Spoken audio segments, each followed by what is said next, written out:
world, it's a KTTV. So I thought I'd bring you guys a Cooking with LadyB video today.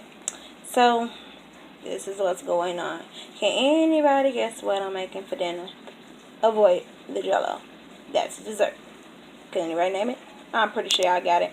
Chili.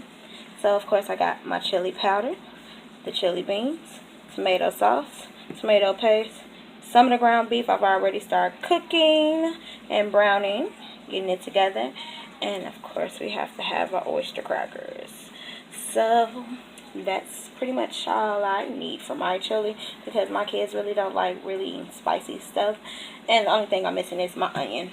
I'll pull that out in a second and start chopping that up really fine because I don't really like onions, but it's a flavor.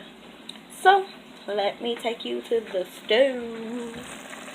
This is what's going on with the ground beef. It is browning. Once it's fully browned, I'm going to drain it. Drain it all out. And then add my onions, the chili beans, chili powder, different flavors, tomato sauce, tomato paste in here, and we'll have some chili. So once this is finished and I'm headed to drain, I'll be back. Guys, forgot to record draining, but key points to draining ground beef: make sure your hot water's running and you have some bleach to go behind it. Who put this over here? It keeps things from messing up, you see, you know, because grease get cold and will get chunky. But hot water and bleach. My grandma taught me that. So I'm finna continue on with adding things into it, and I'll come back when I'm doing that. First thing I'm adding is the tomato sauce. I don't know why I added first, but I do. That's just me. See, no more in the can. Whole can tomato sauce. Next up is the tomato paste. Now, the tomato paste is usually a little hard to get out the can, so I usually get a spoon and scoop it up and put it in. So that's what I'm going to do. As you guys can see, the tomato paste is added, and I'm going to add, but as I was saying, now you guys can see the tomato paste is added. So I did throw the onion already in with the ground beef. I forgot to tell you guys that part after I drained it. So the onions is in there, the tomato sauce, tomato paste. Next I'm going to add some water because the paste needs a little water to thin it out. It's a thickening, but it has to be thinned out. So I'm going to add about maybe like a cup of water in, give or take. And I'll be right back. Forgot, before I add the water to it, I like to add my chili powder and whatever seasonings I'm going to put in. So it's going to probably be a little chili powder, a little pepper, maybe some Lari salt, and a little lemon pepper. I like lemon pepper personally. That's just a seasoning of my choice, but I'm going to add a little bit. It'll be mostly chili powder because it gives that kick that I'm looking for, but not too much of the kick that the kids won't eat it. So let me add that first, and then I'm going to add my water. So all my seasonings are added. I haven't mixed anything up. I want y'all to see the seasonings in there.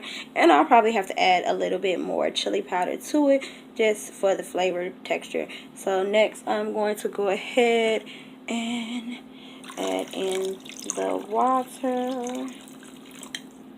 That should be enough. Just so it can cook a little bit. I don't need a full glass of water. And I probably just put a little too much.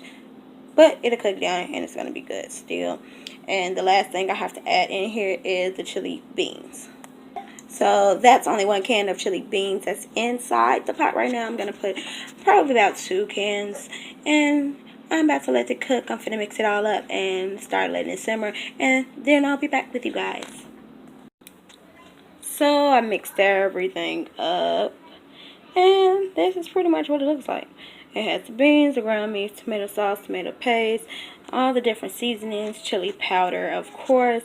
I added a little pepper, a little bit of salt, some lemon pepper, and some Lari salt, just because I like to season my meat by itself one way and the chili another. But I like it to be very flavorful. So I'm going to let it cook for a little bit to let it cook together. And I thought I added a little bit too much water, but I didn't. That's the consistency I'm looking for anyway. So I'm going to let it start cooking down, and we'll be back. As you can see, it's still good and hot, ready to be eaten. Just throw in some oyster crackers, add some cheese. I like adding cheese to my chili. That's just me. But we like ours good and meaty and hearty. It's great on a day like today because it's super snowy outside in this Chicago area. And we don't know when this snow is going to stop or the cold weather. We finally got some winter. But thanks for tuning in to KTTV. I'm your girl, Lady B. And thanks for cooking with me. See you guys.